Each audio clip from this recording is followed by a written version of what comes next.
Alright, so who am I here with today? Uncle Tyrese.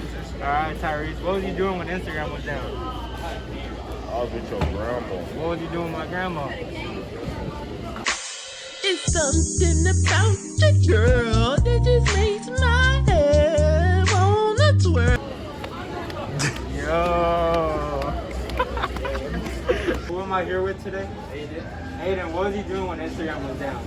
I was just running it up on 2K in the park, just going on my usual streaks. And I heard that you suck ass. Well, actually, I'm level 40 and I don't wash my ass, so. Alright, who am I here with today?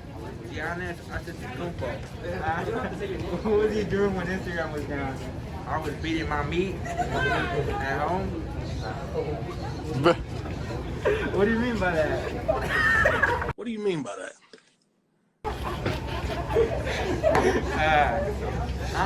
I was fail myself. Today on Social Justice, I'm going to be talking about the protests that have occurred in Germany. In the city of Berlin, there was a big protest that involved at least 350 different organizations and had at least 30,000 people there.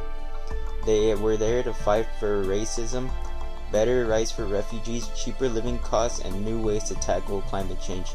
This all happened just a week before the new election polls opened so they could vote for their new president. So for today's entertainment, we have a couple new Marvel movies for you guys. One of the Marvel movies is Spider-Man No Way Home, and I'm a big Spider-Man fan, so I'm looking forward to watching this movie. And another movie is Venom. It came out October 1st, so you guys might want to go watch that. And also, Marvel's coming out with a new Doctor Strange, and if you didn't know, Doctor Strange is a great hero, so you might want to watch that movie too. And that's all for today. So for today's sports, we have the Phoenix Suns taking a win against the LA Lakers in Phoenix with an ending score of 117 to 105. We also have the Cleveland Cavaliers snatching a win against the Atlanta Hawks in Atlanta with an ending score of 96 to 99. And this Sunday, we also have the San Francisco 49ers playing the Arizona Cardinals. And that's all for today's sports. Hello, my name is Esteban Peralta, and today in politics, a federal judge on Wednesday granted the Justice Department's request to halt enforcement of the recently passed Texas law that bans nearly all abortions in the state. When this law was first passed in Texas, outrage and protests spanned all over the state of Texas as well as the country. Women and teenagers of all ages recognized how this law was ethically wrong, and with this news, it's a major step in the right direction.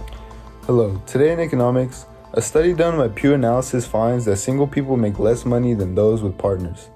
Now, this research may not come across as something new, but according to the numbers, the median earnings for single men in 2019 were $35,600 compared with $57,000 for partnered men. The gap for women was $32,000 versus $40,000. If you look at the numbers, would you rather be making $35,000 or $57,000, considering if you're single or if you're a partner? I feel like this research has found something important.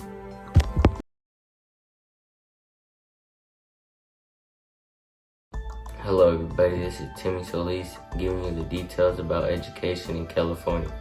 On October 5th, Governor Gavin Newsom signed a legislation to improve access to child care for migrant farm workers. Newsom stated, "In California, we are committed to transforming our public schools to promote equity, inclusivity, and opportunity for every student." Also saying, people are not left behind, they start behind. The less fortunate in this state are being recognized and are now getting opportunities they deserve at a young age.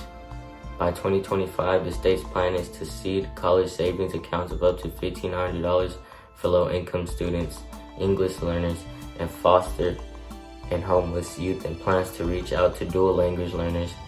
Good news to hear for Californians' future young life. Hello everybody, this is Timmy Solis giving you guys a heads up on health. As of Monday, it was approved of a new 12.5% excise tax on electronic cigarettes to be paid by California consumers to boost public health and education programs. The aim of the legislation is to discourage vaping by minors. The senator said making vaping devices more expensive will reduce the number of purchases by those younger than 21.